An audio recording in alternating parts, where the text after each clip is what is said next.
Recording in progress.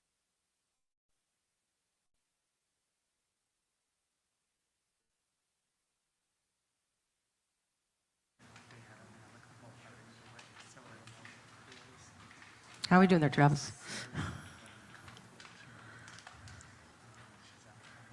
Okay, here we go. Good evening, everyone. Welcome to the West Hollywood Jewish Community Candidate Forum for the 2022 City Council elections here in West Hollywood. We are live in person and also streaming online, so welcome to everybody online. We're so happy you're here with us. Our congregation, Kolami, is celebrating our 30th anniversary this year as West Hollywood's Reformed Synagogue, and we've always had a history of being involved in the civic life of our community. We invite your interest and your participation in our many activities, including on this Saturday afternoon at 3 o'clock. We're making lunches for the homeless. Anybody's welcome to join us. We work with the Hollywood Food Coalition, which got its start right here in West Hollywood. We're proud to co-host this special event with our partners, the Israeli American Civic Action Network. We've done a lot of programming with ICANN, including the 2020 Jewish Community Forum for the City Council election. So we're glad to be in person now at this time. And we both share concerns. Our synagogue and the Israeli American community are very concerned with the issues of rising hate and anti-Semitism. Jewish immigrant communities like the Israeli American community, the Persian Jewish community, are especially vulnerable. And we're eager to learn more from these candidates and how they intend to address these growing threats. So tonight we are so glad to have 9 of our 12 candidates with us. And we are so thrilled that tonight is hosted and moderated by LA's own Elsa Ramon. Elsa, welcome. Elsa has been a news anchor since 1998, covering local news in both Phoenix, Dallas, and most recently at CBS Los Angeles. Elsa, we're so glad you're here with us moderating this important evening. And so with that, we'll turn it over to you. Thank you very much, Rabbi. Thank you, everyone, for allowing me to be here tonight and be a part of a very important forum for West Hollywood. Just a little bit of background. I have 2 children. They are the great-grandchildren of Holocaust survivors. Zadie is no longer with us and did not get to meet my son before he was born. He's 9 now, but Bubby is still alive and with us, so we're thankful for that. I'm thankful to have 2 very healthy children who are being raised in a Jewish household. So thank you for letting me be part of this special forum tonight. So let's get down to the ground rules for the candidates. The forum is divided tonight into 2 main topics, and those 2 main topics are each going to have 2 questions. The first topic is about public safety and anti-Semitism, and the second is Israel and West Hollywood's Jewish community. As Rabbi Egger said, we have 9 candidates here tonight. There are a total of 12 candidates. Unfortunately, 3 of them could not be with us tonight. So each of you will have a minute and a half to answer each question when it is posed to you. And by the way, just want to let everyone know for the record, none of the questions were submitted for approval by the candidates or their campaigns. So this is the first everyone is hearing of them tonight. I do have a few rules for the audience, not just the candidates tonight. We ask our in-person audience tonight, first of all, welcome. Thank you for being here. It's been a long time since we've been able to do something like this in person, so thank you so much for being here. With that being said, we do have just a few rules. We would like the audience to be primarily silent, which means during the time the candidates are speaking about their positions on the topics, we can't have any boos, hisses, if you hiss, finger snaps or claps to distract the candidates, no cheering, anything of that sort. We want to keep it extremely neutral, and we want to make sure the candidates are able to completely focus on their platforms while they're here tonight. But I will make one exception, and that is right now, you are able to welcome all of the 2022 West Hollywood City Council candidates here with us tonight.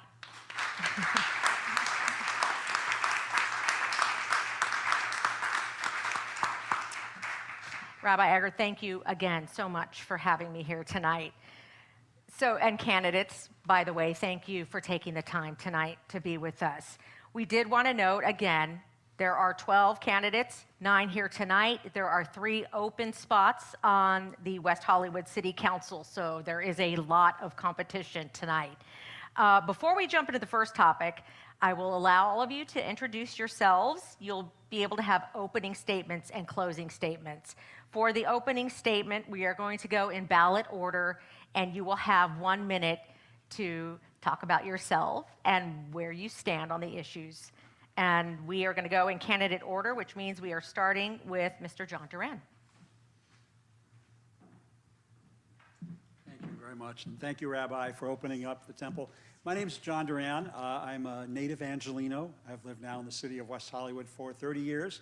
I served on the council for 20 years, from 2001 to 2020.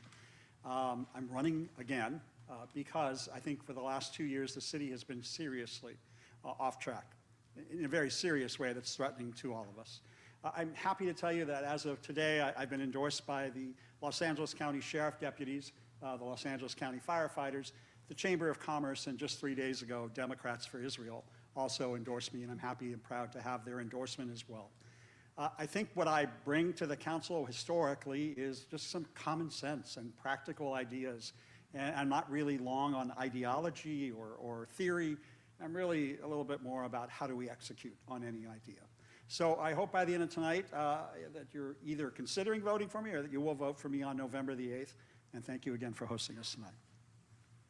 Thank you, John. Next, we have Ms. Chelsea Byers.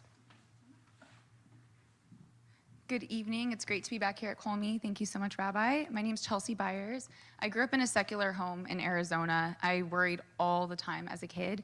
My parents both dealt with substance use disorder issues. My mom openly struggled with domestic violence trauma before my dad's time.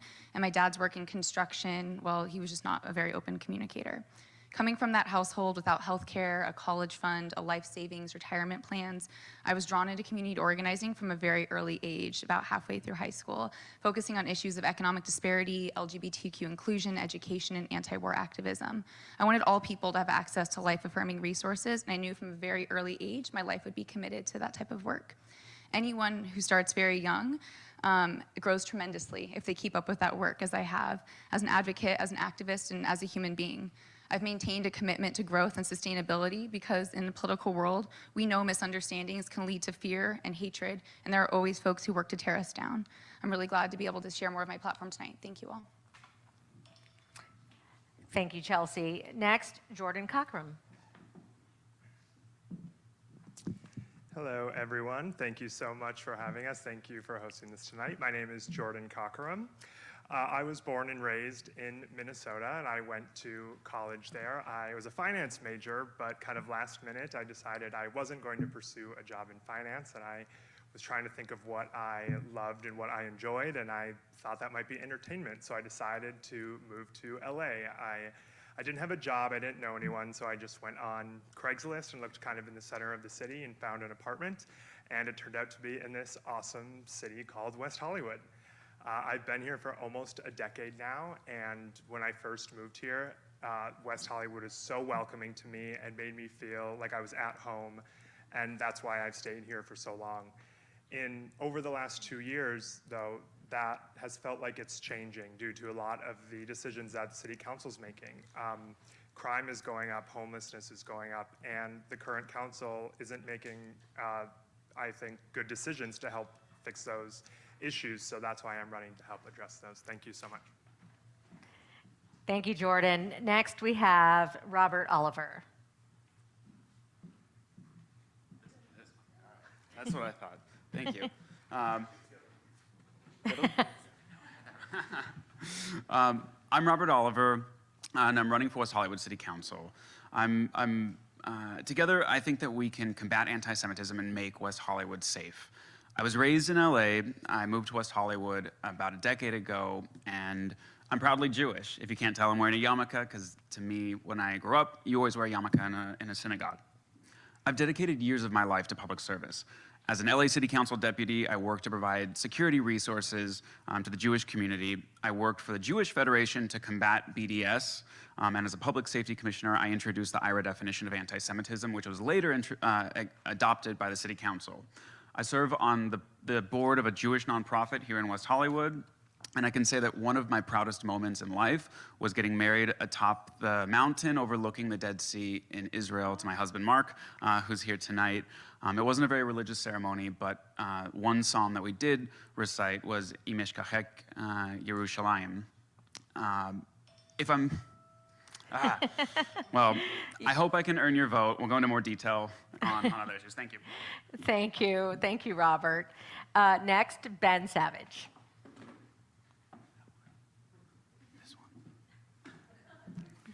Good evening, and thank you all for being here. Thank you, Rabbi Egger. Thank you, Dylan, for arranging this important conversation. I grew up in Los Angeles. I've lived in West Hollywood for 18 years. I love this community, and I'm running because there are serious issues facing West Hollywood. In the field of public safety, I have neighbors that live on my street in my neighborhood that are scared to leave their houses at night. I'm supporting local and small businesses because local businesses have expressed to me that they feel under attack from the city. The first thing I heard when I started running was a local businessman told me, why do they hate us? So I'm running to protect small businesses. I want to build and work towards more affordable housing for the city so that people that work here and that play here also have the opportunity to live here. I think it's important to also make sure that we protect renters' rights so that our seniors are allowed to age in place and so that we protect the people that live here and make sure that they can all be part of this wonderful city that we call home. I'm so happy to be here, and I look forward to this important conversation. Thank you. Thank you, Ben. Next, we have Mr. Steve Martin. Good evening, everyone. I'm Steve Martin. I've lived in the city since 1979, and I'm running for city council again. I served on the council from 94 to 2003, and frankly, it was one of the most productive times in the city's history. When I initially got involved in the cityhood movement, I didn't really think that I was going to be involved 40 years later. But a few years after we incorporated, the city decided to build a Civic Center in West Hollywood Park, and I got involved in that because I felt it was important to preserve green space. And from there, I just continued to stay involved, and I got involved in the Democratic Party. I served as president of Stonewall Democratic Club during the height of the AIDS crisis. I was elected as a delegate to the presidential convention in 1998. But I've just always been connected with West Hollywood, and I've always felt it was important to give a voice, whether I was on the council or off the council. And I am a community organizer, and I have spent a lot of time organizing our community. Thank you. Thank you, Mr. Martin. Next, we have Mayor Lauren Meister. Thank you, ICANN. Thank you, Colomie. Appreciate the time to be here. I'm Lauren Meister. I'm a council member since 2015. I started out a neighborhood advocate, actually handing out newsletters on my block as a neighborhood watch captain, then grew into being a neighborhood leader where I learned everything there is to know about parking issues, traffic issues, development issues, you name it, public safety issues. And that's really where my journey as a public servant started, then ended up on Public Safety Commission, Planning Commission, and eventually was elected to West Hollywood City Council. My priorities are public safety, working on homelessness, and protecting our rent-stabilized units. Thank you. Thank you, Lauren. Next, John Heilman. Thank you, and thank you, Denise and Colomie, for hosting us, and ICON for putting on this great program.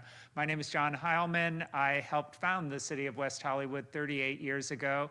I can't believe it's been 30 years since Colomie started. We've had a long history of partnership, whether it's the Baba Yar Monument, whether it's the annual Yom HaShoah event, and I look forward to continuing my service to the city of West Hollywood. My priorities are public safety, restoring the budget for our sheriff's deputies, making sure we address the conflict between the city and the business community and resolve that, and make sure that we have a new approach to homelessness that actually helps people get off the street and into the services that they need. So I look forward to the rest of the questions, and I look forward to your support. Thank you. Thank you, John. And finally, we have Zakia Wright.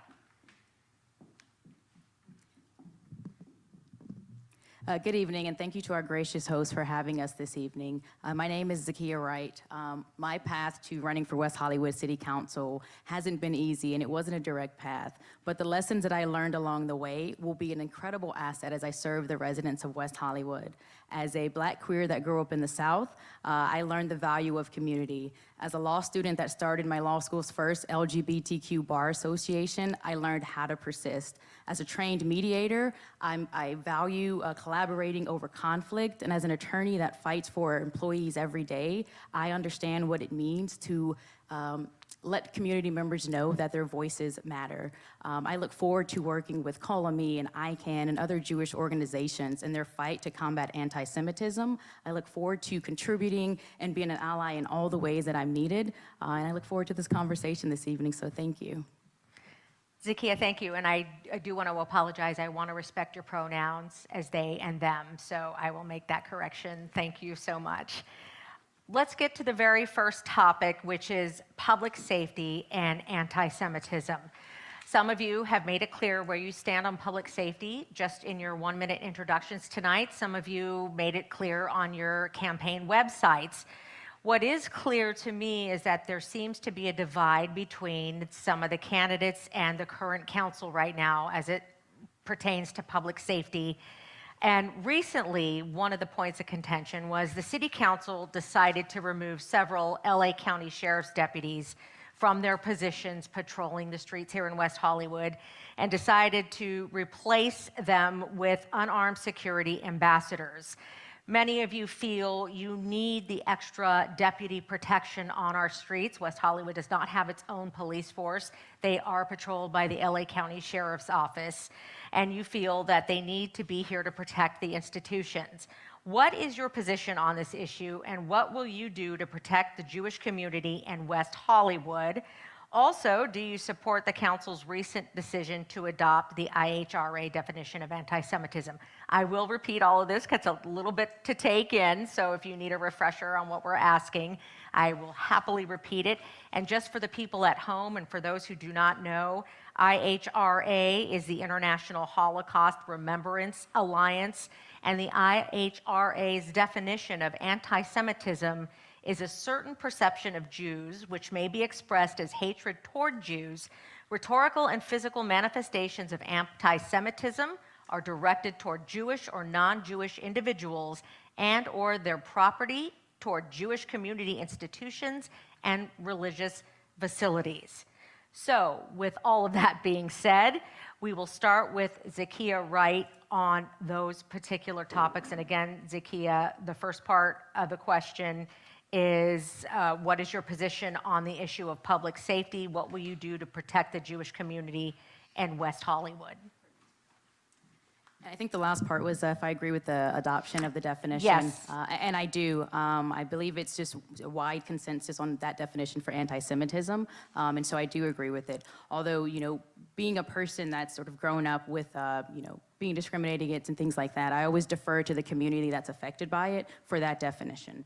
As far as the council's decision to add 30 block-by-block communities, block-by-block ambassadors in order to help the Sheriff's Department protect the city, I do think that we need additional resources on the city. I think the block-by-block is a good step, but I think the main issues that we're worried about in the city is the unhomed population increasing and also folks just feeling unsafe, not knowing if the person that's on the street is someone that's going to cause them harm or someone that's just down on their luck. And so what I would encourage council to do and what I would do as a council member is work to make sure we have mental healthcare professionals that are on the street that can properly respond to those issues when folks in our community may be having mental issues, if they're having addiction issues and they need to be put into a care facility. We need that. I don't think one solution and the other is sufficient. I think we're still missing a crucial piece to the puzzle. And as far as protecting the Jewish community, I think the number one issue, and one of the things that I learned by attending the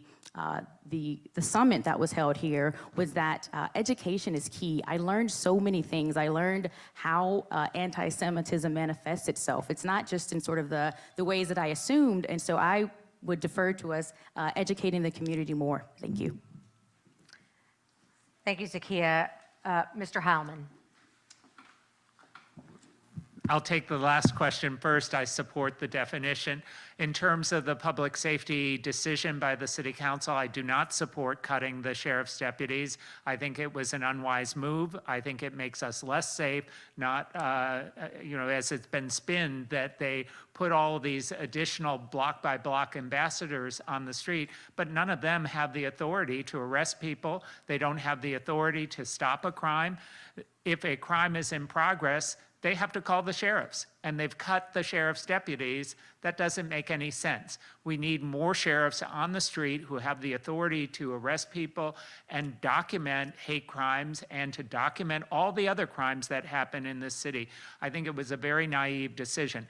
What I would do is restore funding for the sheriffs. I would make sure that all new businesses have security systems. I would also make sure that we have a better system for communicating when crimes occur, not only through block by block, but through all the private security as well.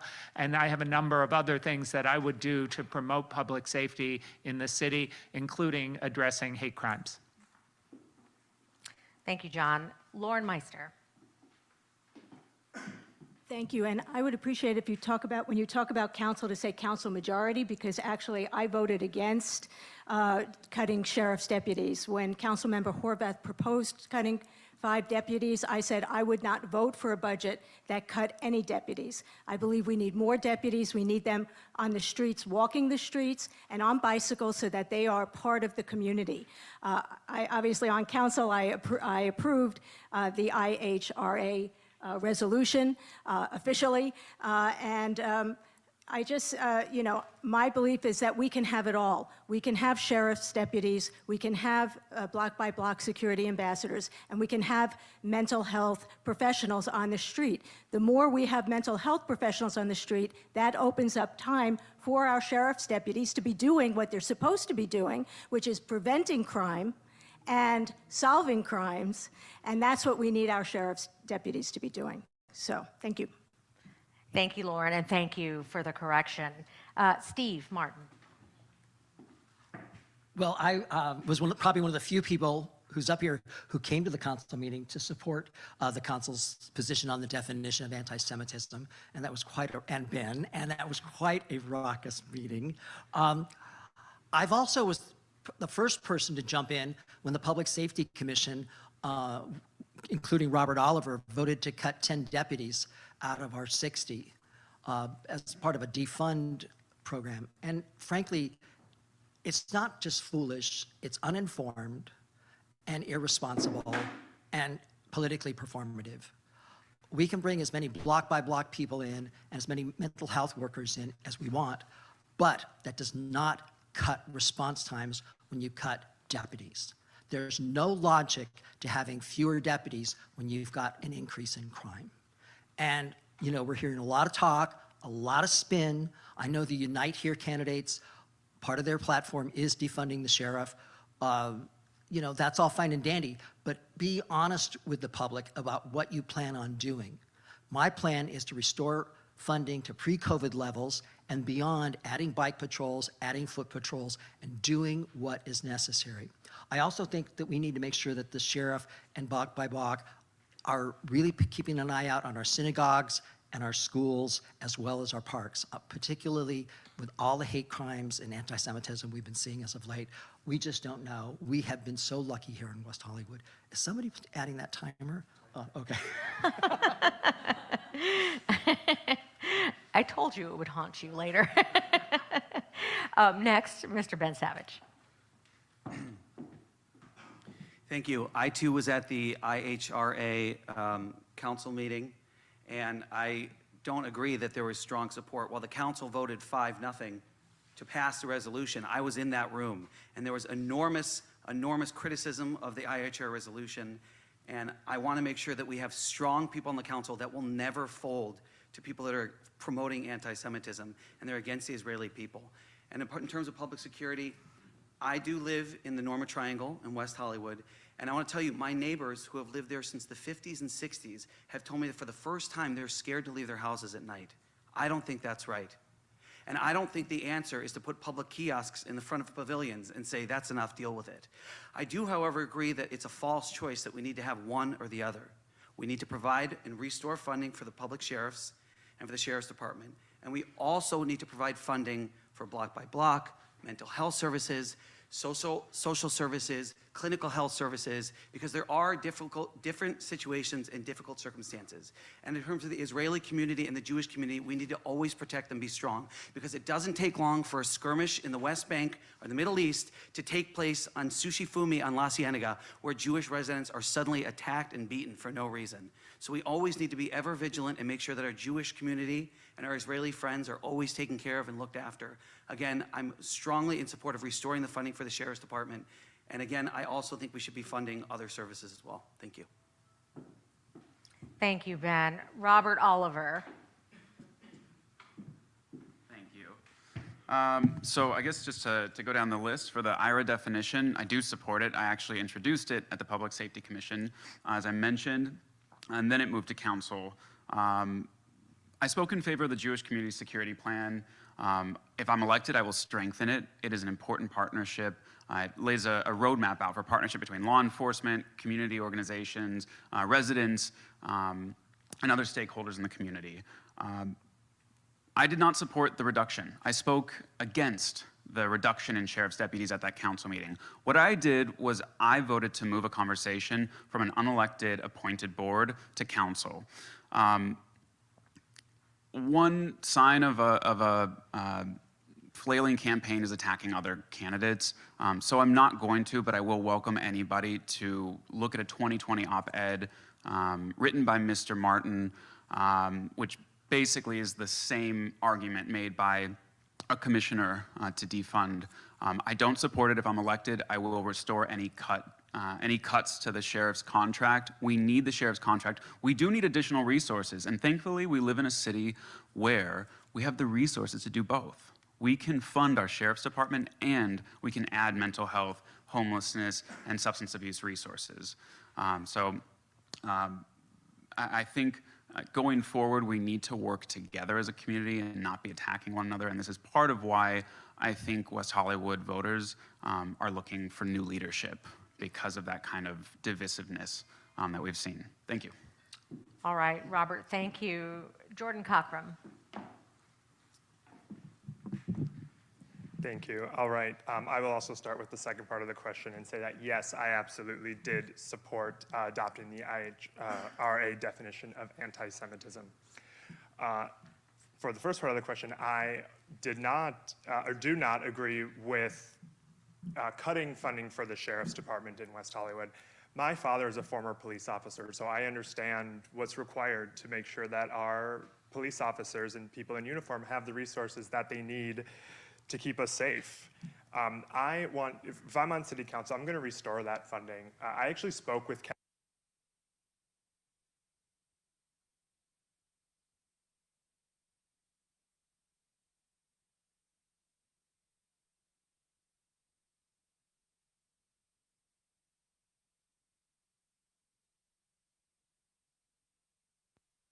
I've spoken to residents, and that's something they want as well. Having more of those foot patrols in the neighborhoods are what's going to keep us safe and reduce crime, and that's a great way to also deter and spot when there are anti-Semitic or any sort of hate crime issues that are happening in the neighborhood. We want that. We want that in West Hollywood, and that's what the residents want, and so that's what I'm going to push for. Thank you so much. Thank you, Jordan. Chelsea Byers. I'll follow the same pattern and flip the response questions. I think it's a great thing that we have a definition on the books now for anti-Semitism, one that was drawn up by the community. It's a model for other communities to follow and write their own definitions for hate crimes as well. I also just want to say, to Ben's point, there was dissent in the chamber that night, and I think that beckons the community and city council to ask what's next. How do we provide education to further this discussion? Because it's not enough to just let folks, be embroiled in this sort of unknowing of what's next. We have to answer that as a community, and I think more education is terrific. We also need to be really aggressive when it comes to public safety. The thing we're fearing the most, which is removing these sheriff deputies from the streets, actually hasn't happened yet. We have to be really attentive to when that begins to happen, check the data, make sure we're doing as much as possible. We've been incredibly aggressive when it comes to public safety in just the recent months since the fears have risen. We've had nightlife safety task force. We've had a ton of different meetings specific to different types of issues, the cell phone theft that was happening in clubs.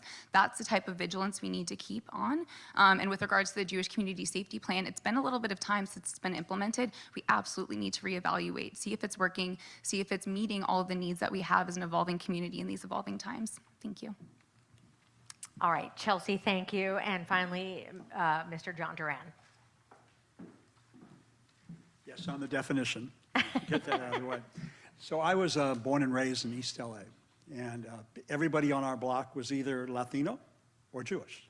That's what East LA looked like in the 1960s. So when I first got to college and I was told we were going to study religious minorities, I was shocked when the professor said, tonight we're going to study Catholics and Jews. And I'm like, I'm a minority? I had no idea that Catholics and Jews were minorities because everybody on the block was either Catholic or Jewish. But what I've learned, being involved in politics all these years, is those that hate, extremists on the right or the left, that hate across the board. Whether it's Jews, whether it's LGBT, whether it's immigrants, they just kind of move the target each cycle of the elections.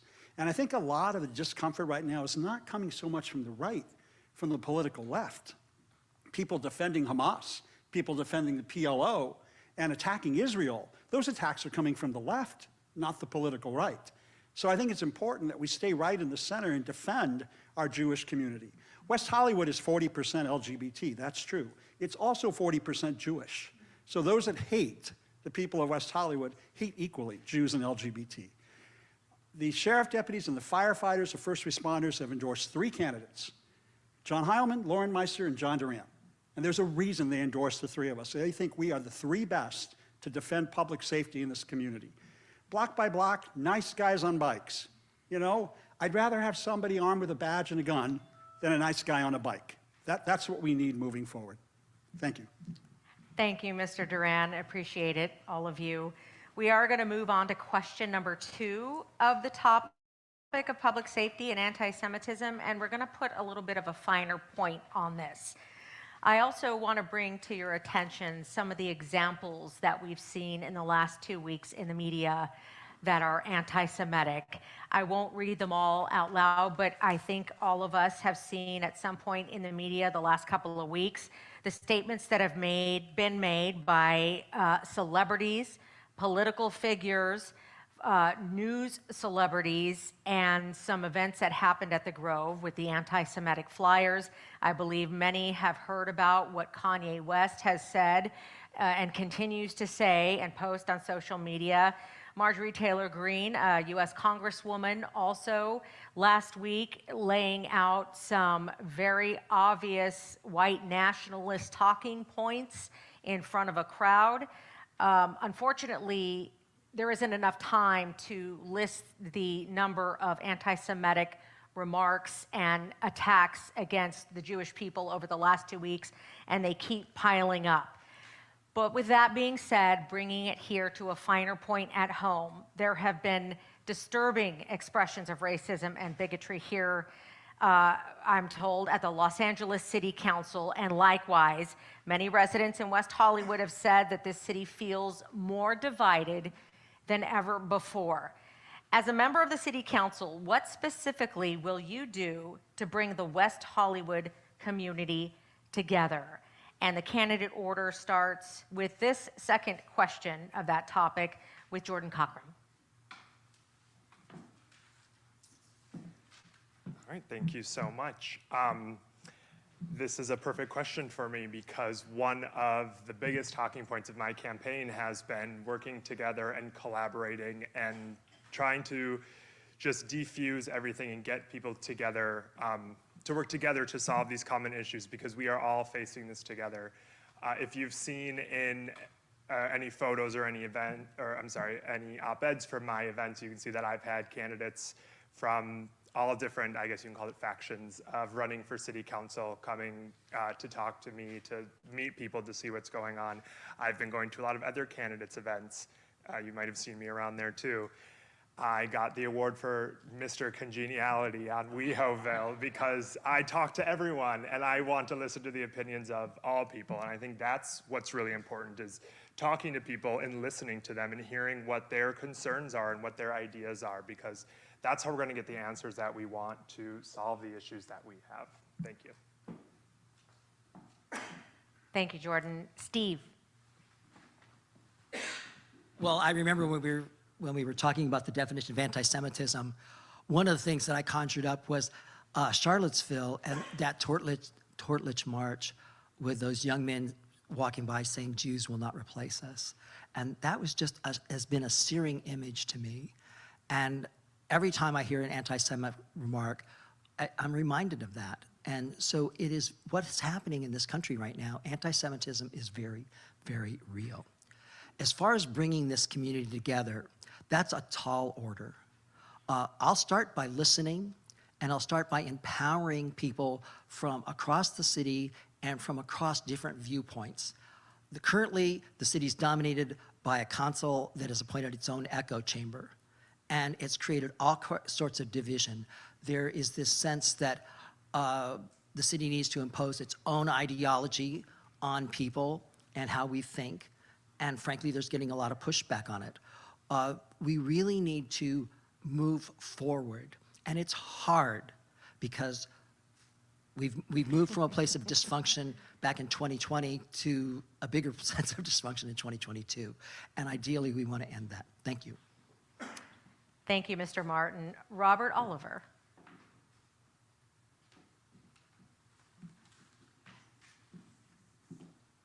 Thank you. I think, yes, we're at a time right now where there is so much division, and you see it at the national level, and it's trickling down to the local level, that kind of vitriol and that divisiveness in politics. I think there's a lack of honesty. We're not having that honest, open dialogue. When we talk about issues like the reduction in the sheriff's contract, it's ideological. You have people on both sides have an ideological debate instead of an honest one. What is going on in our city, and what do we need? If we're honest, we're seeing crime increase, and we need to make sure that we have every tool in the public safety toolbox to combat that. Anti-Semitism is the oldest hatred, and it's changed forms. At one time, they hated us for our religion, then they hated us, and now they hate us for a state. Jews are blamed for all sorts of issues in society. And today, anti-Zionism is the newest form of anti-Semitism. So I, as a council member, will be vigilant, will call it out, will not give a platform to it. In 2019, a Nakba film, a propaganda, an anti-Israel propaganda film was screened in West Hollywood on the taxpayer's dime. I will not vote to support that kind of use of taxpayer funds if I'm elected. We need to not give it a voice. We need to bring people together, not allow voices to come in that want to divide us. And it's time to move back to a time when reasonable people could disagree, we could find compromise, and it wasn't all about ideology and being right. It's about community. Thank you, Mr. Oliver. Your time is up. Next, we'll have Chelsea Byers. I'm a community organizer by skill and by practice. It's an ability I have to bring people together from across difficult differences. I've also been somebody who's never shied away from a difficult conversation. So I believe that modeling that sort of leadership helps bring folks from the margins into community in new ways. I was really grateful to be able to participate in the Anti-Semitism Summit here at Kolami, hosted by ICANN.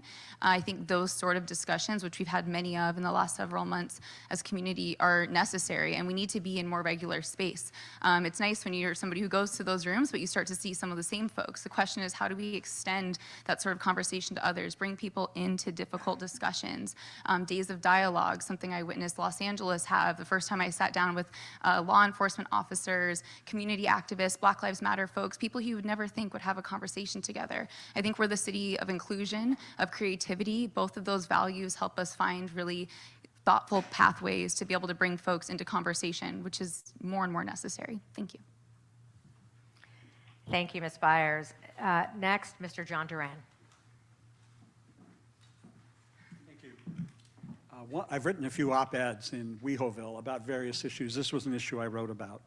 Our current city government has people separated by their differences: a transgender advisory board, a gay and lesbian advisory board, a disability board, a women's board, a seniors board. And what's ended up happening is we have set up silos made up on people's differences without people talking to one another. I proposed blowing up all the boards and creating one human relations commission in the city of West Hollywood, where people are allowed to educate one another about their culture, their community, their heritage. Otherwise, we end up just having groups of people talking to themselves and never educating others about what the differences are. I've always said people should focus not on how we're different, but what we have in common. That's where the focus needs to be. And we can't do that in different silos of different communities of people who are not cross-talking with one another. It's time to blow up all these boards. They've just become nests for political hacks, Democratic Party activists, future council members, and they're not really serving any purpose other than creating the divisiveness. One Human Relations Commission focusing on all these issues with various people from various communities all working together in unison. I think that's what we need moving forward from here. Thank you. Thank you, John. Lauren Meister. Thank you very much. Well, I brought forward the Anti-Semitism Summit with ICANN and Colamy, and one of the reasons is we need to have education. That is a big part of ridding the world of anti-Semitism is education, but we also need to make sure that there are consequences for hate crimes and consequences for hate, and that means that we need a strong district attorney. We need police that will go after people who do these crimes. And when Sushi Fumi happened, that's actually right around the corner from my house. I, the next day, called Maimonides Academy, which is right down the street from there, and said, what can we do? And we went over with the sheriff's team and spoke to parents and teachers and the principal, and afterwards the sheriffs went through and made sure about their security to make sure that they were comfortable. And that's what we need to do, is to work together to make sure that our community does feel safe. About the divisive behavior and what's going on in our community, that really is a function of our council. We have an identity politics problem on council. Everything is identity politics. I am the local gal. I just care about what's going on in our city in terms of what things do we need: public safety, traffic management, services, social services, and that's what we need to be focused on as we move forward. Thank you, Ms. Meister. John Heilman. Thank you, and thank you for the question. And as I listened to the council members in the city of LA and that travesty that happened, what really surprised me was how surprised people were that somehow they thought homophobia had gone away, or racism had gone away, or anti-Semitism had gone away. It hasn't. In fact, it's gotten worse. And I think it's gotten worse because we have all of these new mechanisms through the internet for people to communicate with one another who have these kind of extremist views. I agree with Lauren. Part of what we need to do as a city council is to hold people accountable, but we also need to work on education so people understand the impact. And I see it with my students, some of them on the far right, some of them on the far left, who have these sort of casual references to Israel that are negative, casual references to various communities that show an incredible lack of intelligence and a lack of awareness of the impact of that kind of discrimination. In terms of bringing people together, I served on the council for 38 years, and I certainly wasn't perfect, but I think I have a reputation for listening to people, trying to make decisions based on what I think is best for the community, and that's why some of the people who haven't always supported me are supporting me now, because they feel like I'm somebody who will listen and will focus on what's best for the community. Thank you. Thank you so much, John. Zakiya Wright. Thank you. West Hollywood was founded as a beacon of progression, as a beacon of togetherness and community. And sometime along the way, we lost what that was. We have, LGBTQ felt safe and secure here. The Jewish community felt safe here. And now we find ourselves now being so split that we can't even sit in the same room and have an honest conversation. And to me, that starts with leadership. That starts with leadership not telling the truth about facts and statistics. It starts with folks having outside interests that aren't relevant and directly germane to the lives of the folks that live in West Hollywood. It starts with folks, misconstruing numbers and saying things that just aren't true, so we can't actually ever get to the issue because we're still fighting about what's true and what's not. And so some of that, as I've been campaigning and talking to folks at their doors, they say the most redundant thing that I've heard, and not redundant in a bad way, but just that's been repeated, is that no one is listening. And so that's making them angry, it's making them pull out, it's making them not want to participate, and then, they become hostile towards leadership, but it's because leadership aren't paying attention to their interests. And so it's our job as elected officials and as candidates hoping to be, to make sure we are pushing forward, we're spreading the truth, and we're having honest conversations because it matters to the daily lives of everyone in the city, and we can't act like it's going to go away. It's going to get worse if we don't start addressing it and being honest about what's happening. Thank you. Right on time, Zakiya. Thank you. And finally on this topic, Ben Savage. I'm glad we're having this conversation. Anti-Semitism is an extremely important topic and something that needs to be addressed openly and honestly. First of all, the fact that anyone would feel comfortable denigrating another human being is insulting. We're all children of God, and I strongly believe in addressing anti-Semitism now, because if you let it grow and you let it fester, we all know how that ends. So it's important to have these conversations and have them now openly and honestly.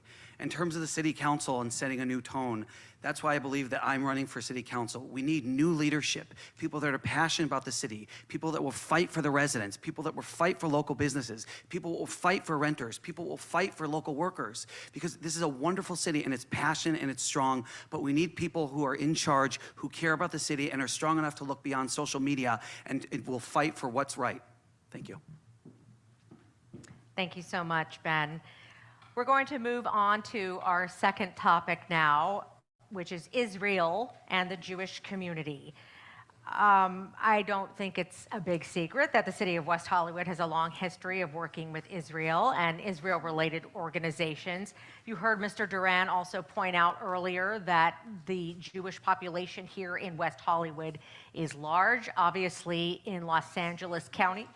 This is a civic meeting. This isn't a meeting about Judaism or anti-Semitism, or even though it's taking place in the Jewish community forum. As citizens of West Hollywood, Ma'am, I appreciate your input, but tonight's forum is being sponsored by the Israeli American Civic Action Network and Kol Ami. It is very appropriate and it's very timely right now.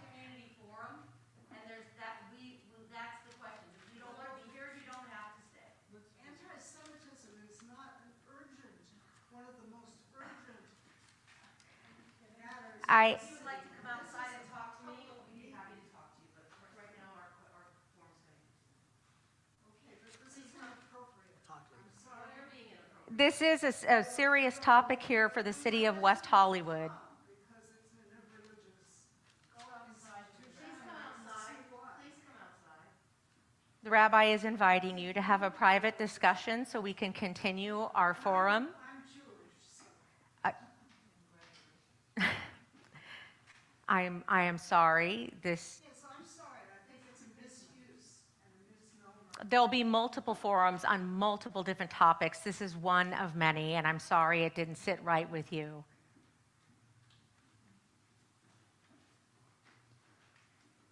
Thank you, Rabbi. My apologies to the candidates for that brief interruption. We'll continue on the topic of Israel and the Jewish community. And again, the city of West Hollywood, of course, has a working relationship with Israel, Israel-related organizations.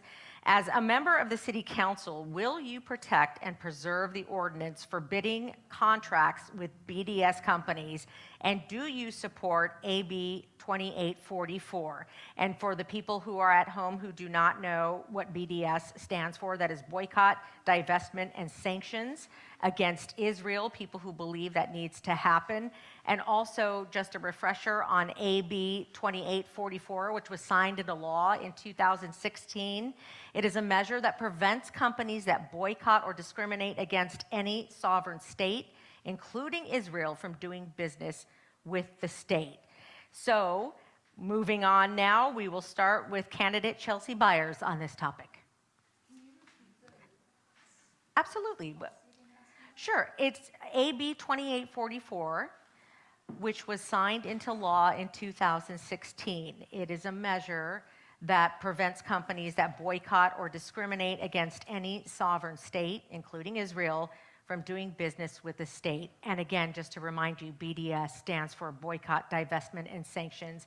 These are companies, people, or organizations that have positions to take that stance against Israel. Yeah.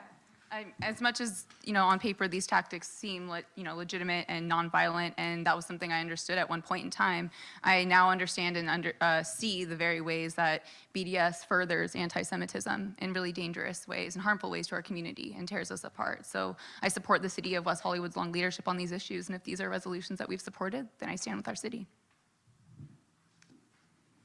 John Duran. 2016, John Heilman and I introduced a resolution, anti-BDS resolution that the city passed. So I was very proud to do that, and ICANN actually brought the idea to me. Thank you for that.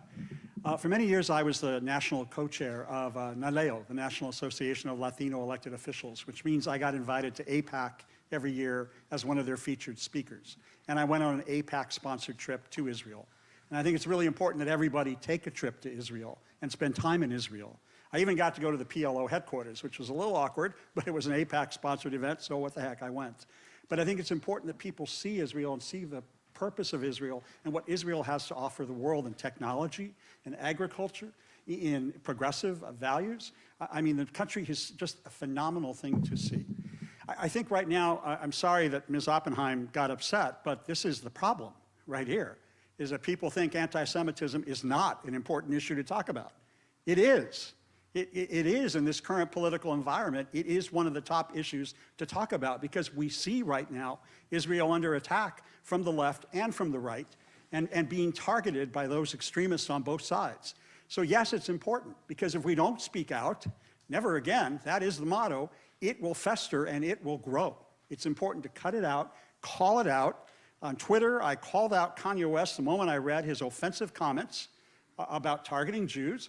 And it's important that elected officials and people involved in community call it out when it happens so it nips it in the bud.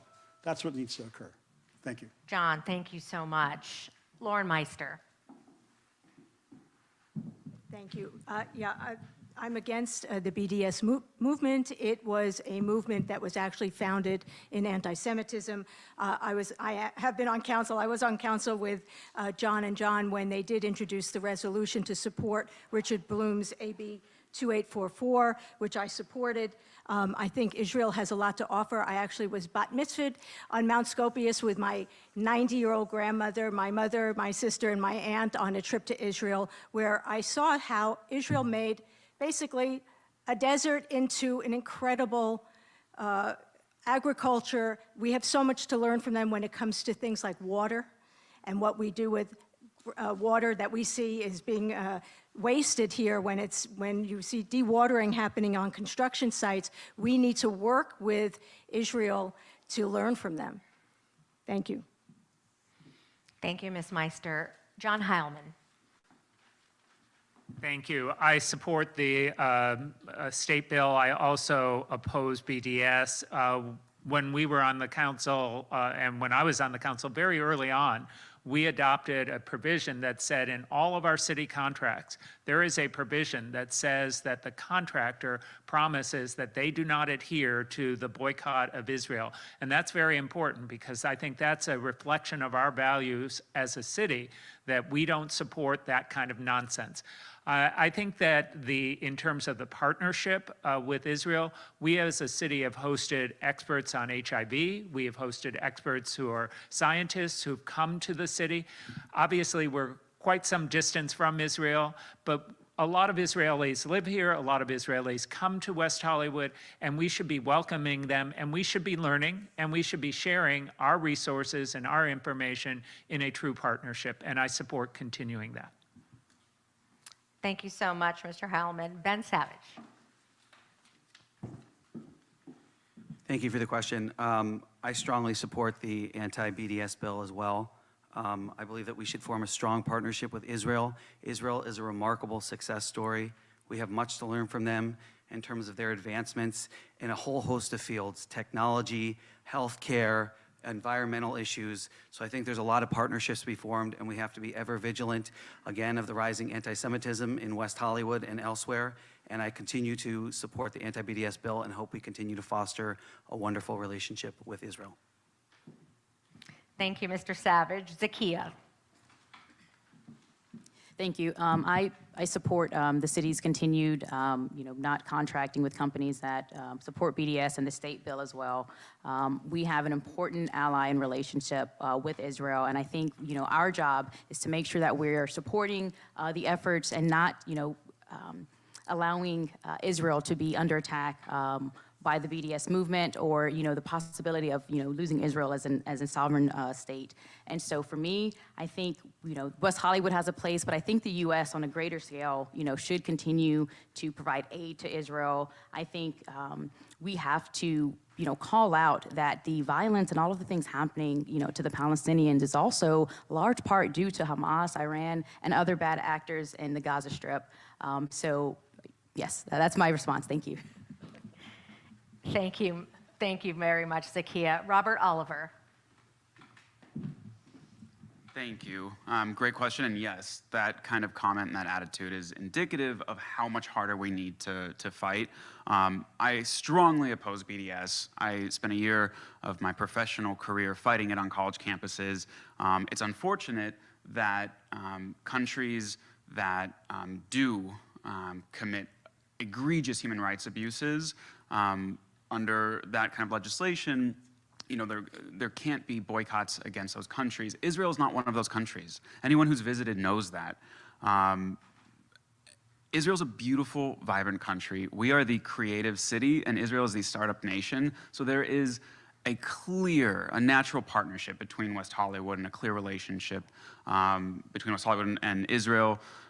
The reestablishment of the state of Israel represents, in my opinion, Jewish self-determination and also the greatest tool to combat anti-Semitism globally. Jews around the world are safer because of the state of Israel. So as we're talking about anti-Semitism tonight, not mentioning that is a failure. We need to recognize that we need to support Israel because Israel makes Jews safer. Thank you. Thank you very much, Robert. Steve Martin.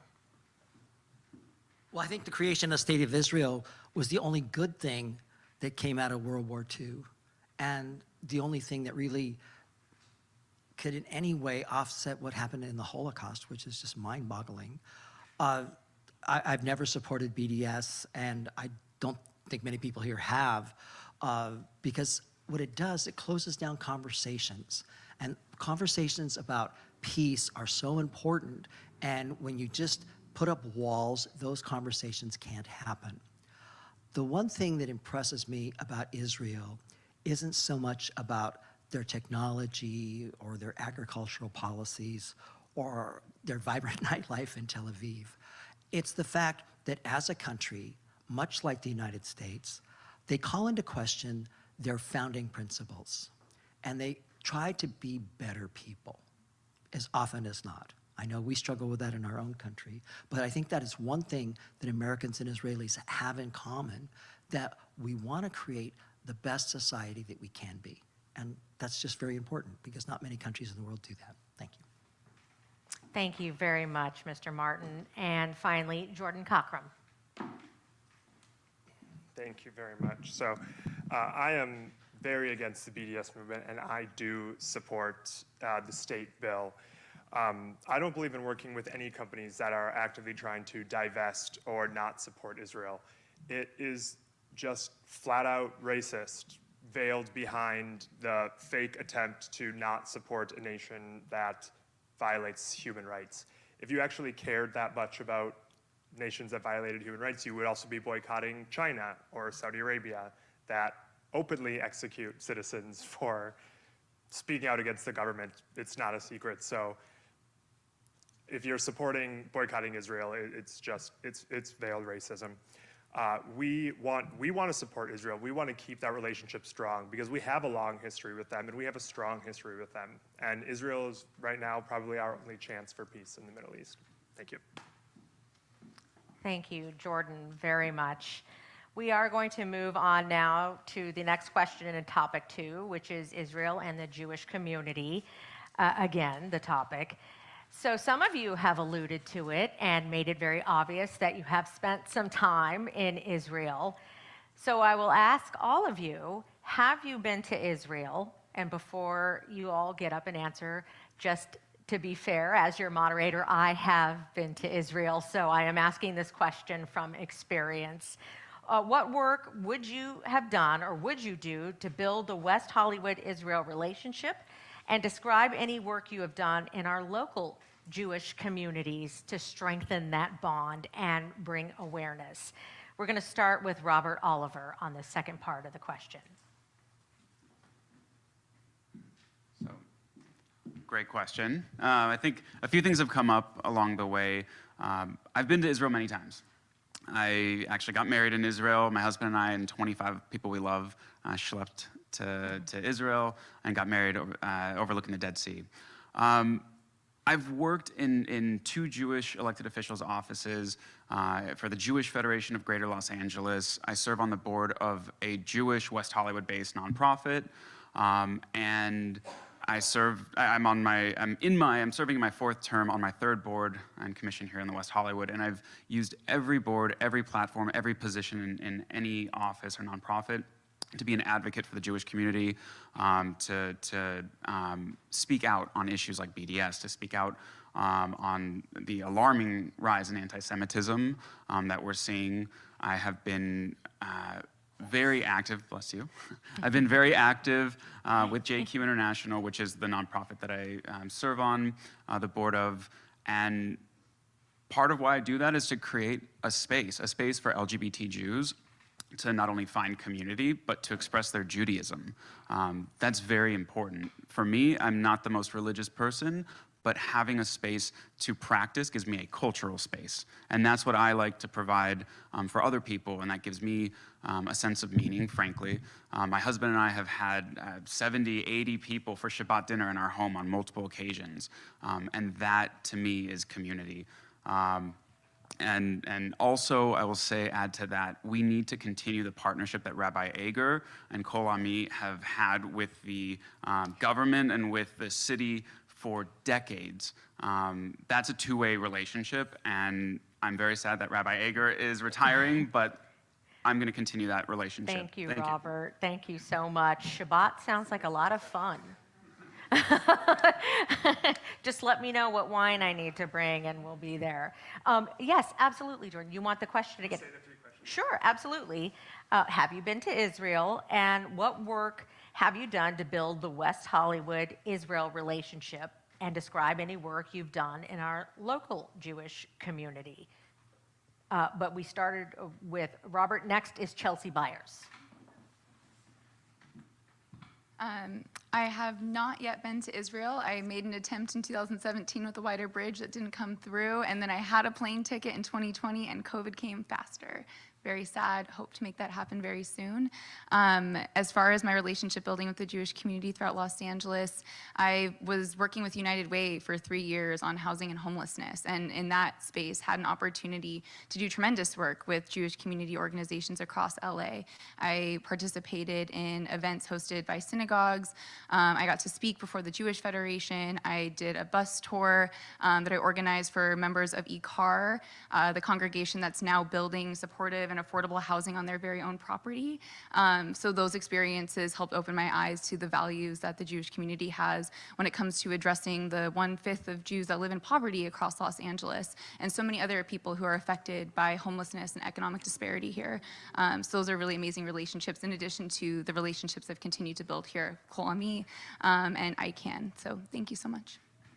All right, Chelsea, thank you. John Duran. Yes, I've been to Israel. It was a dream to see Jerusalem. I'll tell you about it another time. It was magnificent to be in Jerusalem. Over the years, when I was national chairman of NALEO, we worked really hard to solidify the relationship between Latinos across the United States, whether they be Cuban, Puerto Rican, in Texas, in California, and Arizona, with the Jewish community across this country. I got to, with ICANN, we brought some experts from Israel over to do HIV work here in West Hollywood with our own experts. And historically, whenever I've wanted to have religious diversity conversations, I've invited the rabbi and Anil Sonnenfeld from Muslims for Progressive Values to get Muslims, Jews, and Christians in the same place in West Hollywood to have conversations like that. I'm one of the co-founders of Equality California. We created Equality California to get marriage equality for the state of California. And that was an up and down roller coaster. You know, Prop 8 passed, and then the bill got signed, and then we won in the Supreme Court. And every time that happened, I'd say, get the rabbi. Because it was important to me that we had people of faith at all these press conferences. And people of faith didn't just mean Episcopalian ministers or people from our own MCC churches. I wanted to have a rabbi present at every press conference. Fortunately, she always said yes. And we always made sure that Judaism was up front in the battle for marriage equality as one of the things that we were doing together as a community. If I go back to council, I'll continue to do that again. Thank you. Thank you, John. Zakiya Wright. Thank you. I've not yet visited Israel, but everyone that I know that has gone can't stop talking about it. And I did see that Kol Ami is going next summer, so if you will have me, I would love to come. One of the things that I've done, with the local Jewish community, I do pro bono work with Bet Tzedek, and I have for the last 4 years. I've attended pretty regularly Shabbat dinners and a few temple services. Some of the things that I hope to do when elected to council to help strengthen our relationship with the Jewish community is, not only the educational component, which I think is super important, but also making sure that our local businesses, are welcoming of the Jewish community. One of the things that I've seen done well was with an org called Transcan Work, where they did training with managers, supervisors, and business owners. And at the end of that training, they were given like a decal to say, I've been trained, I'm, trans friendly. And I would like to see our businesses have decals in the windows that shows that they are welcoming and supportive of the Jewish community, and that also that they've had the training to be able to talk about it with their employees, and also to show that we won't tolerate, anti-Semitism and things in the city. And finally, I've spoken with, a few members of like JQ International just asking, what would you need more from the city in order to feel better supported? And some of the things that they said was, better recognition of holy days, not having city events on some of those days, to be better about educating people about what the festivals and holidays and things like that are. And I fully support that, because I think in order for us to get past our biases, that we have to understand other people's cultures and traditions, and I welcome that in the city. Thank you. Thank you, Zakiya. Lauren Meister. Thank you. So, yes, I've been to Israel. I come from Brooklyn, New York. My family, for me, being Jewish is more a cultural thing than a religious thing. And when you grow up in New York, you would understand that. My grandmother her whole life wanted to go to Israel, so when it was her 90th birthday, she said, I'm taking the family and we're going to Israel.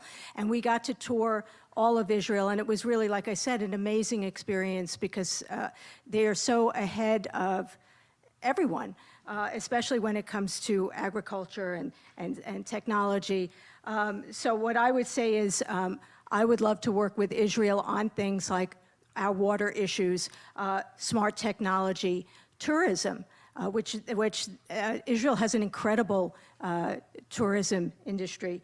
And as far as here, I would like to work with the ADL, Jewish Federation, ICANN, obviously Kolami, on educating here about anti-Semitism, because it's so important that children learn about the Holocaust. We cannot allow the schools to just omit parts of history.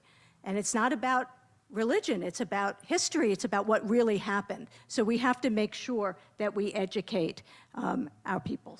So, thank you. Thank you so much, Ms. Meister. Steve Martin. I have not been to Israel, but it would be a great place to go. There's so many opportunities to enhance our relationship, the city's relationship with the Jewish community, particularly on cultural events and things that have maybe fallen by the wayside. But I think we often forget that when we started Cityhood, it was really an alliance between Jewish seniors and gay men. And it was a remarkable alliance, as Denise is saying, because people really came together, crossed, and all kinds of divides to really make a city where all of us felt safe. Speaking to that, though, is that I've been very concerned. I've been fighting to protect housing for seniors. Many of them, because of the demographics, are Jewish. I provided pro bono work for seniors who've been harassed by landlords. I've really been fighting hard, as has Lauren Meister, on the issue of one-for-one replacement housing. We want to discourage the demolition of rent-controlled housing because we want to keep our senior community, which is largely Jewish, in place for as long as we can. I've also advocated a guaranteed income program to keep people of limited income who are often Jewish in place, part of our community, and because they've represented a lot of the vibrancy of not just our history, but of who we are today. I mean, I've been blessed to have a neighbor that's always inviting us out for Shabbos dinner. I was blessed to be married by Denise Ager on the roof. We're not Jewish, but she was the most, how we say, beloved person of faith that we could think of to seal our union. So thank you. Thank you, Steve. Ben Savage.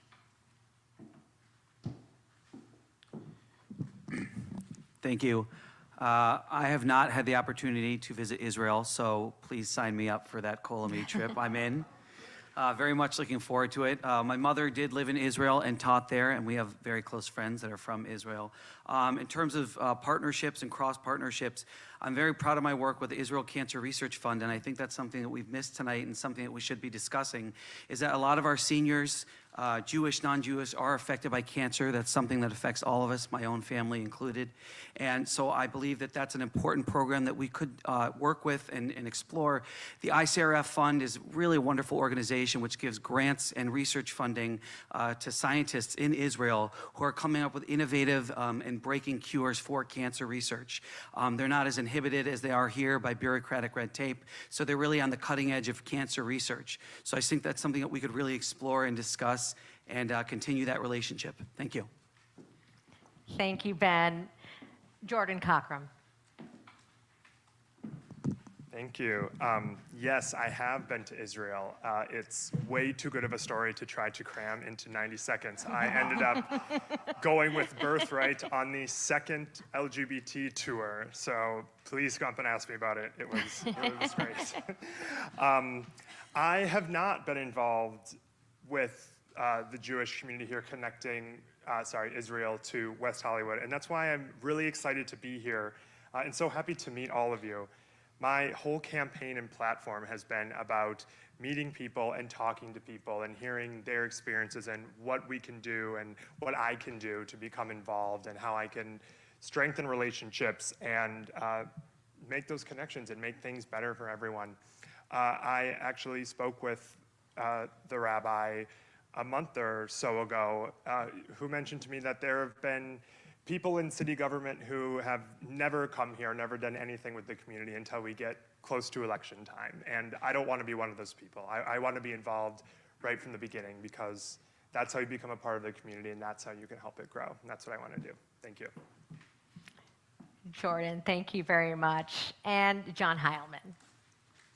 Thank you. Like Chelsea, I was planning on going to Israel in 2020 and COVID shut that down, but I hope to go in 2023, so maybe I can join with everyone else on this trip. In terms of partnering, we partnered with Kolami for many years on our annual Yom HaShoah event. We partnered and co-sponsored many of the visitors who came here from Israel. And what hasn't been mentioned is our incredible network of social services that we established in the city of West Hollywood. And many of our largest agencies that we fund come out of the Jewish community. Jewish Family Service runs our senior center and does all of our senior programs. Jewish Vocational Services operates our job placement program at the library. Bet Tzedek, that Zakia mentioned, runs many of our legal assistance programs. And no one has also mentioned our Russian-speaking community, many of whom are Jewish. We've partnered with them on an annual Hanukkah lighting festival. We've partnered with them with the Babi Yar Monument. We've partnered with them in terms of providing affordable housing, which is a critical need for many in the immigrant community. I think there are a lot of opportunities for us to continue this partnership by sponsoring activities, inviting people. The reference to tourism is great. And I think we also have to acknowledge Israel's incredible leadership on LGBTQ issues. It's the only country in that region where people can be openly gay. And we should acknowledge that is such progress for that part of the world. Thank you. John, thank you so much. And for all the candidates who have not been to Israel, I will just say, when you do go, rest assured that any corner store you pop into, the baba ganoush and hummus is out of this world. It is so good. I haven't been there in 10 years and I still think about it. So keep that in mind when you are there. We do have some extra time for a bonus question, but it is tight. So everyone will get 90 seconds for this final question of tonight's forum. There is a perception among some residents and business owners that City Hall does not function well, or portions of City Hall. What vision do you have about how City Hall can be run more effectively and efficiently, and what will you personally do to make this happen? Again, you have 90 seconds to answer this question, and we'll start with Steve Martin. Well, I think City Hall functions very well if you're a deep-pocketed developer. That's always been a problem. It does not work so well for other people. I mean, particularly people trying to open up businesses in the city. And we really need to look at how we're doing business in West Hollywood at City Hall. We have had a 20-year tenure of a very successful run with our former city manager, but we really need fresh eyes at City Hall. There is a lot of dysfunction at City Hall now, but there was a lot of dysfunction at City Hall before 2020. I mean, we had bad headlines, dysfunctional deputies, we had sex scandals. So things were not the promised land before 2020. We thought we were getting change for the better. Unfortunately, we didn't. Now I believe that I can bring together people because I have the outside eyes. I've been the person who's been coming to the Planning Commission meetings, going to the council meetings, and fighting for the residents when the need be. I was Marquita and Robert Oliver and I are the only three candidates that showed up at the June 4th City Council meeting to talk about the cuts on the Sheriff's Department. I mean, you know, other people apparently felt that they could just sort of parachute in on the issue. But I believe that I'm uniquely positioned because I am not taking money from developers. I'm not represented I'm not controlled by the Chamber of Commerce. I'm not controlled by any unions, but I can approach these things independently with what's in the best interest of the residents. Thank you. Thank you. Thank you, Steve. Zakia Wright.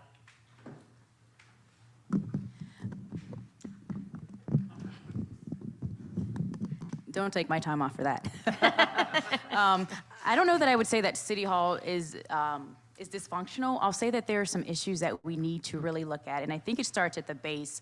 For example, our staff hasn't been fully staffed since prior to the pandemic, and so we have folks doing the jobs of different people. One person's doing 3 different jobs, and you can tell with the final product that there's not full attention, and sometimes not even an expertise in some of the areas. So I think the number one priority is to making sure we have a strong foundation at City Hall by making sure we're fully staffed. I think, beyond that, some of the things that I've heard, not only from businesses and from community members, is that we don't know what's going on. We don't know what services we have available. We don't know when something's coming on the agenda, when it's gonna get passed. And once it is, I don't feel like, most people don't feel like what they wanted or what they said or the input that they gave was ever even considered. That council members going to meetings, their mind's already made up, and so it doesn't matter what the community says. And we have to do a better job of having those conversations. Maybe that takes time of going and having community meetings with community members, 5 or 6 people. Let's talk about this thing. Because at the end of the day, the decisions that we're making, it's too important to be made by just 5 people. Sure, we're elected, folks are elected, but we're elected and we're given power from the people, and so what the community wants should always be in consideration. And so one of the things that I'll do is what I'm doing now is meeting with small groups of residents and asking, what are your concerns? What are your solutions? Here's what I propose. Let's have a good discourse and make sure we come to a solution that we can all live with. Thank you. Thank you, Zakia. John Heilman. Thank you for this question. I'm concerned as well as to what's happening at City Hall. Number one, we need to get all of the employees back to City Hall so that people can actually work together and that the community can access the services they need. Secondly, we need an ombudsperson who can work with small businesses to help them navigate the process. The larger developers hire their own people to do it, but a small business trying to open is delayed and delayed and delayed, and they don't know who to call. Third, I think we need to address the issue of the city council interfering with the staff. I've heard from city employee after city employee that they're afraid to provide accurate information when they feel the council will retaliate against them. They feel that the council, if they disagree, will then deny them opportunities for promotion. That's a culture that needs to change. We need to make sure that our professional staff feel comfortable giving their best advice, giving the best information. We need to make sure that the council also changes and will be willing to listen not only to the city staff, but to the public when the public raises concerns. John, thank you very much. Jordan. Thank you. So I have found that organization has been one of the biggest issues at City Hall. And so many people who are either running or talking about what to do for city council is they say we have to do this, we have to do that, but no one actually has a real plan. It's just, well, we need to fix organization or we need to support people. I have spoken to residents and people who are trying to open businesses within the city. And one of the biggest examples of disorganization is the permitting process for not just businesses, but also for just remodels in homes. It takes forever and it's incredibly disorganized. You get assigned a permit technician at City Hall and you're just emailing between them back and forth. The permitting process takes forever. And I actually have a plan to fix that. I just want to create a simple dashboard on the city website, which would act like a checklist. And if you're applying for your electrical permit or something, it would say you have to turn in A, B, and C. And when you turn in those on the website, it's right there. It says what day and time you turned them in. When you're finished, it says, all right, as of today at noon, you're done. It's on to the city now.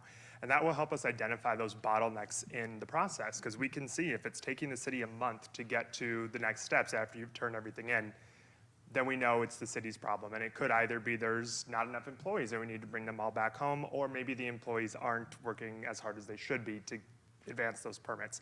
Either way, whatever the issue is, it will help us identify that. Thank you. Thank you, Jordan. Ben Savage. Thank you for the question. I want to tell you about I want to tell you about my neighbor Larry, and I've told this story before, but Larry woke up the other morning and he had an unhoused community member sleeping on his front porch, and he didn't know what to do. He didn't want to call the sheriffs because he didn't want a heavily armed response. So what did he do? He called the Met Team emergency hotline. It went to voicemail. Then he called block by block. And what happened? They waited an hour, and when they showed up, they said, you should call the sheriff's department. So clearly something's not working in the mechanism, in the system. So we need to really fix that and work on the community safety, because unless we're all safe and taken care of, nothing else really matters. Secondly, is supporting small and local businesses. Small and local businesses are being held to the same standards as large, big businesses in West Hollywood. And a lot of local businesses have said to us, what are we doing wrong? We're barely getting by. We're barely making ends meet. These are sandwich shops on Sunset. These are local bars. These are local clothing stores. They can't be held to the same standards as bigger businesses that are in West Hollywood. So we do need an ombudsman, and we need someone helping them in terms of the permitting process and teams of working with the city. There are opt-out clauses, but they're not strong enough, and it's too much process for them to get through it. So I think in terms of community safety and supporting local and small businesses are the beginning. Of course, renters' rights is also important, and building more affordable housing. These are 4 issues that I think we need to work on. Thank you. Ben, thank you very much. Next up, Robert Oliver. Thank you. And I think it's time for us to tone down the rhetoric. We have seen this ideological fight. People do show up with a preconceived or a predetermined idea and decision. It's time to bring these issues back to local. We are focusing on broader issues, which we've been a city of activism, and I want to continue that, but we first need to maintain quality of life and focus on regional issues. Homelessness, housing affordability, public safety, our transportation infrastructure. That's why I'm running. And we need new leadership, and we need leaders with experience. I'm a first-time candidate, but I'm not new to municipal government. I'm the only first-time candidate running with over a decade of hands-on local government experience, working every day on these neighborhood issues, the quality of life issues that residents call their city government when they need help.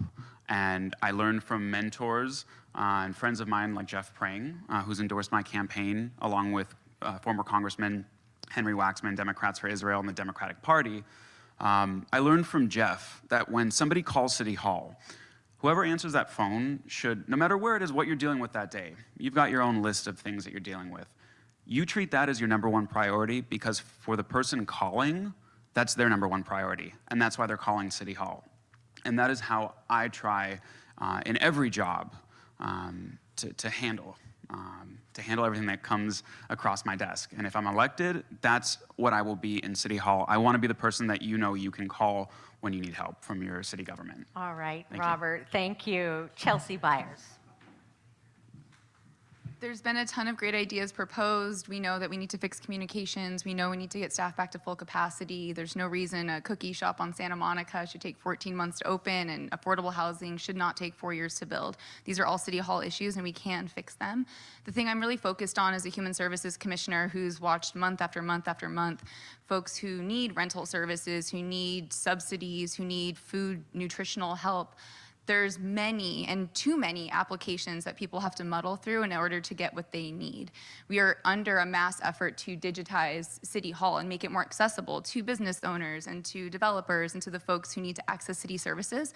I think that work needs to be really hyper-focused on making sure that the most vulnerable, the people who have the highest barriers to accessing what they need, that they can reach City Hall. So I want to see our social services division chart a course to make sure that these applications can be streamlined. This is going to take incredible collaborative work with the network of social service providers. There's over 30 nonprofit organizations that the city partners with to do the social service work, but it's possible. We just have to focus on it, and I think that will help us reach the folks who are homebound, who need this sort of care, and who have often felt forgotten from City Hall. Thank you.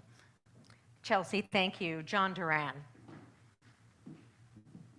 Thank you. 90 seconds. All right. Cities that go adrift fall off the rails. There's an article in the LA Times recently about 50 cities in America that are on the verge of bankruptcy right now, including Compton and Montebello. And that happens to cities. County of Orange filed bankruptcy, as you all remember. If you cut across Santa Monica or Sunset, something happens when you cross La Brea into West Hollywood. Suddenly the streets are clean, everything's pretty, it looks a lot better, you don't have encampments on the street. You go east towards Highland, it's like a third world country. And there's a reason for that. It's not by accident. You know, the city has $140 million in prudent reserves. $100 million a year is what it takes to operate. And I often bear down with residents about where do you think that all comes from? And generally it's like, well, it comes from somewhere. Yeah, it comes from taxes, primarily from the entertainment industry in our city. Hotels, nightlife, bars, restaurants, that's where the lion's share of the taxes come from. So when you attack the Chamber of Commerce, when you attack small businesses, that revenue feed hurts. And then we don't have the funding for sheriffs and firefighters and senior social services. There's a symbiotic relationship between business, small business and big, and resident services. And that seems to be missing from the current council. They just impose a mandatory paid time off for part-time employees citywide. All the small business owners are like, we can't afford we're moving to Los Angeles because we can't afford to comply with the anti-business laws that the council is passing. That has got to stop. We are killing the golden goose. We are hurting our own community when we attack small businesses in the city. All right, John, thank you. And Lauren Meister. Thank you. I'll just take this out. So when I joined City Council, one of the first things I did was put forward a small business initiative with the Small Business Task Force for them to put forward ideas, for us to work together on ideas on how to streamline business in our city, getting permits in our city, and we have been working on that. I see things from a different perspective. First of all, I don't see the City Hall as dysfunctional as maybe some other people see it. I see that it's council majority that's dysfunctional, that's causing the dysfunction. Our new city manager, actually, one of his, David Wilson's strong points is organization. And he's moved people around and he's given them some different jobs based on what he sees as their area where they can excel. And I've actually been very happy with how he has reorganized City Hall. So I think part of the problem is that our City Council majority has been putting forward so many different things. Our City Hall, they don't know what to do first. You know, first this is the priority, then this is the priority, then this is the priority. Unless we stop and breathe and let them do their jobs, we will get nothing done. And so one of the things I want to do, if I get reelected, is make sure that the initiatives that we have put forward are implemented. Let's make sure that they're implemented. Is that 30 seconds? That is. Okay. I just wanted to say that as I've gone around talking to people, what I've found is that for the first time ever, residents and businesses have the same concerns. They have the same concerns. That's why they put together that coalition. Public safety, homelessness, and affordability, whether it be commercial space affordability or residential Ms. Meister, affordability. I will Thank you. give you an opportunity to say more, Okay. but that was your time on that. That's my time. But I will say, remind you that at the beginning of tonight's forum, I said everyone will get the opportunity to have an opening statement and a closing statement. We are at that point of tonight's forum where we are at the closing statements. Everyone will get 1 minute to make their final arguments and pitches to your voters as to why you should be on the city council. And, I just got, this is breaking news. We have the candidate order on this final statement here, and we're starting with John Durant. Thank you, Colamy. Thank you, Rabbi Ican, for putting together this forum. I'll try to do this quickly. So 20 years of service on the council. I made mistakes. I'm human. And I apologize when those mistakes happened and ask for forgiveness from the community.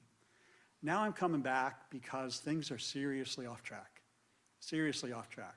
And I worry about a city that I worked so hard to help build, to help create, this mecca for so many different people, that it's suddenly at risk. And I'm fearful that if we don't get the city stabilized, it's going to drift even further to the left. We lost a lot of intelligence at the city when John and I lost our seats. The city manager left and the city attorney left.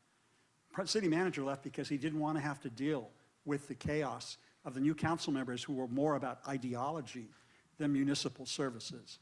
It began to focus on the politics of Washington and Sacramento rather than just providing basic functioning government for the people who live and work here. We need to get back on track. If I get reelected, if John gets reelected, if Lauren gets reelected, we are all termed out. after one term. We need to make sure that we start to recruit other people to take our places to keep the city on the right track for its future. John, thank you. I would welcome your vote November 8th. Thank you. Thank you very much, John. Chelsea Byers. Thank you all for providing the space tonight. I'm really grateful to be a part of this. In my candidacy, I focused on the ways our small city can make huge strides when it comes to addressing issues like climate change, the housing and homelessness crisis, and social services for the folks who need them most in this city. I'm really proud to have the endorsements of the Los Angeles County Democratic Party, the Los Angeles Federation of Labor, former Mayor of West Hollywood, Abby Land, Assemblymember Laura Friedman, and many more who are committed to the future of our city. I really appreciate this conversation tonight. I'm thinking so much about the folks who left this conversation and what was in their hearts too. And I just know that this conversation means a lot to people in so many different directions. So it was important for me to be here and to be a part of this. In me, you always have a fierce ally in addressing hate crimes and addressing fear and addressing concerns around anti-Semitism in this community. I see how it's growing and rising, and I'm not oblivious to that. I also just want to say that I'm really deeply committed to continuing the work of listening and showing up in community, and thank you all again for the time tonight. Thank you very much, Chelsea. Jordan Cockrum. Thank you all so much for having us tonight. This has actually been my favorite part of campaigning, has been meeting all of you and all the people that I wouldn't have gotten to meet otherwise. Because my entire campaign has been about listening to people, the residents and the experts. I'm not running to push mine or anyone else's agenda. I'm not being groomed by anyone or supported by any special interests or getting thousands of dollars funneled into my campaign from outside of West Hollywood. We do have an identity politics problem here. It doesn't matter if you're the first something or the second something or the third something. We want people on city council who care and want to do and want to help the city, not use it as a stepping stone for higher office or to push their own motives.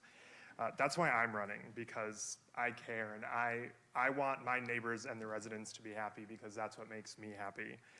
If you haven't yet, please reach out to me. You can find my number, my cell phone number, or my email on my website, just jordanforweho.com. I would love to hear from you. Thank you guys so much. Jordan, thank you. Robert Oliver. Thank you. Thank you to our hosts and to our moderator. We've covered a lot of important topics tonight, but just for a few seconds each. I think it's important that we continue this conversation. I welcome anybody who'd like to. Please reach out. My cell phone number is 818-621-9082. And my website's robert4weho.com. There are changes that I've seen as a 10-year resident here and an LA native that I don't like, and decisions that I've made in the last 2 years that I don't agree with. But let's be honest. The problems that we're seeing, the regional issues that we're seeing, are not the product of the last 2 years. Housing affordability, homelessness, public safety, our transportation infrastructure, traffic in the city.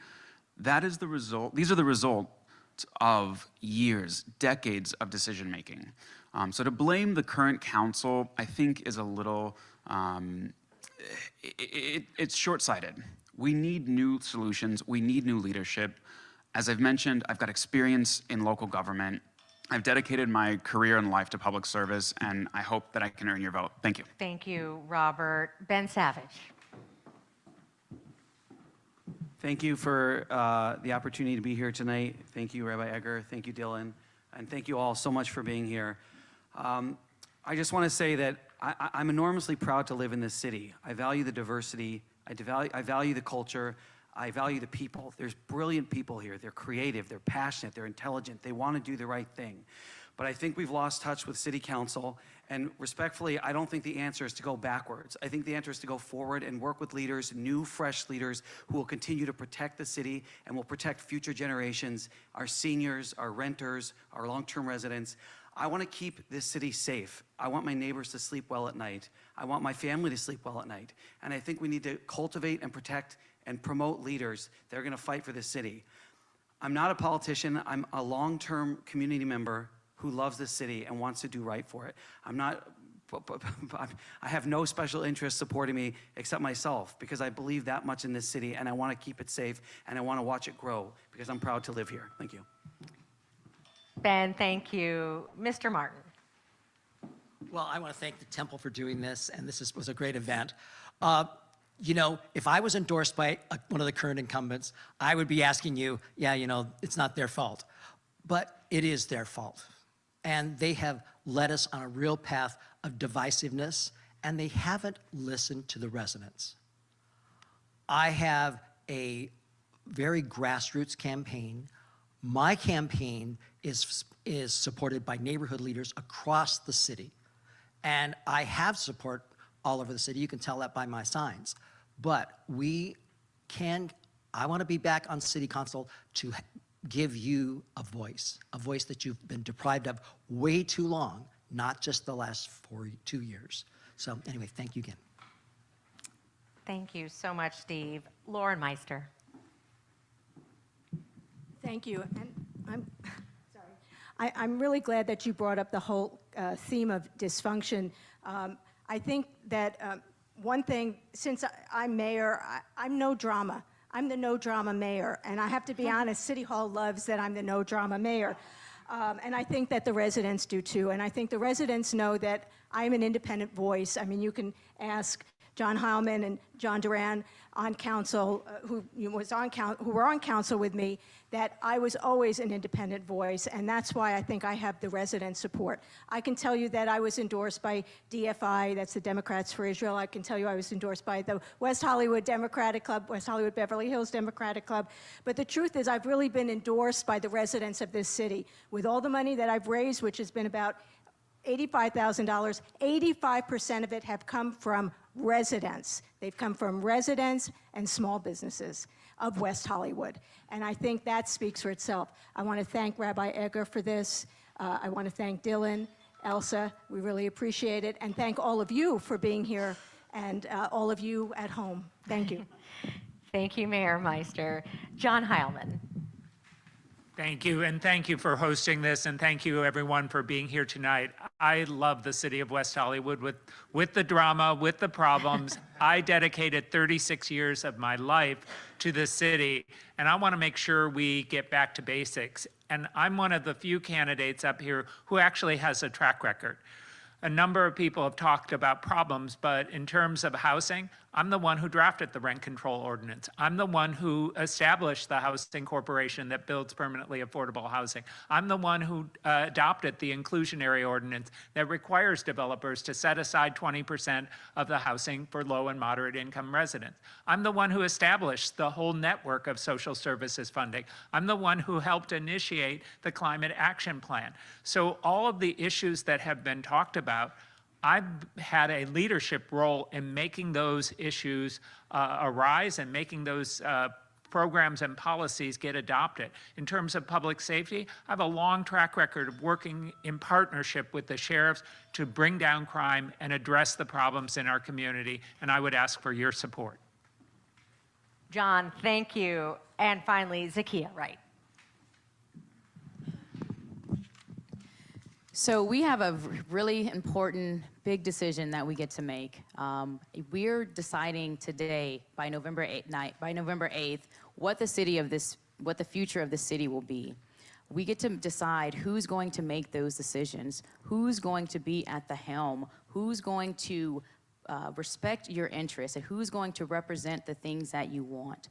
And I can tell you that I'm committed to making sure that conversations like these are a regular part of my term when I'm in office, because it's not enough for me to say I want this to happen, because I have 4 other people that I'll have to convince. It's important to me to say this is what community is saying and mean it, because I've spoken with you all. I would love to continue the dialogue. You can learn more about me at writeforweho.com. I won't give up my cell number, but if you talk to me, I will, because this is broadcast.